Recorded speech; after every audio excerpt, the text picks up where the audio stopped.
The box was wrapped in gold paper, tied with a red ribbon. For a second, I thought maybe, just maybe, they'd softened. That maybe my parents had finally decided to show up for me. But when I opened it, the smell hit first. Acrid, sharp, burnt fabric.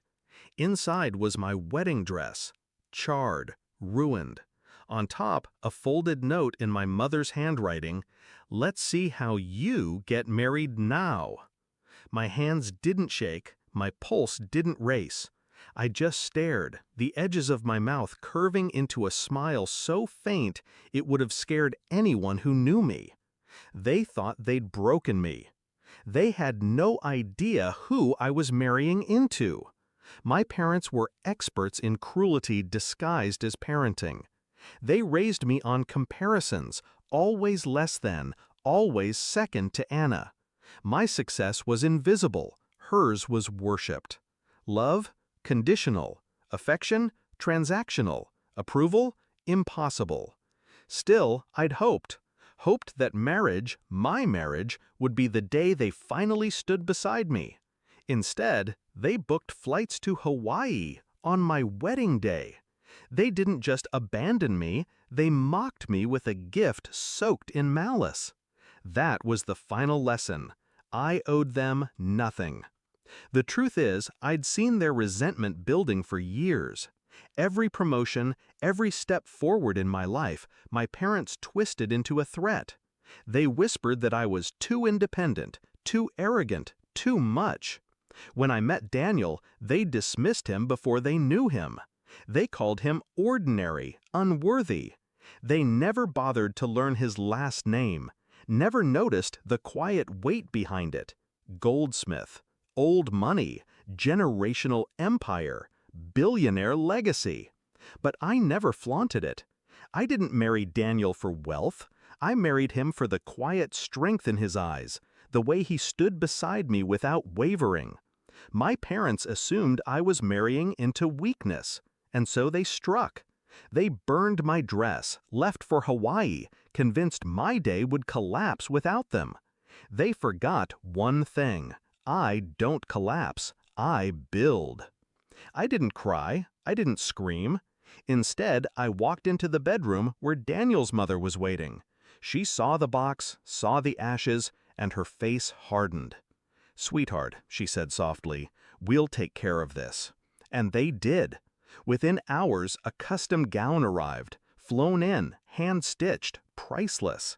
Tailored overnight by people who owed the goldsmith's favors that stretched across continents. While my parents sipped cocktails on Waikiki Beach, I was being fitted into a gown worth more than their entire house. I didn't need revenge in that moment. I just needed patience. The wedding was perfect, not because of the dress or the venue or the shimmering rings, but because I stood surrounded by people who chose me, who valued me, who didn't need to destroy me to feel powerful. Still, I knew what would sting my parents most. Not the ceremony itself, not my vows, but the image, the undeniable proof of what they'd underestimated and what they'd lost. So I waited, I posed, I smiled beneath chandeliers that cost more than my parents' yearly income.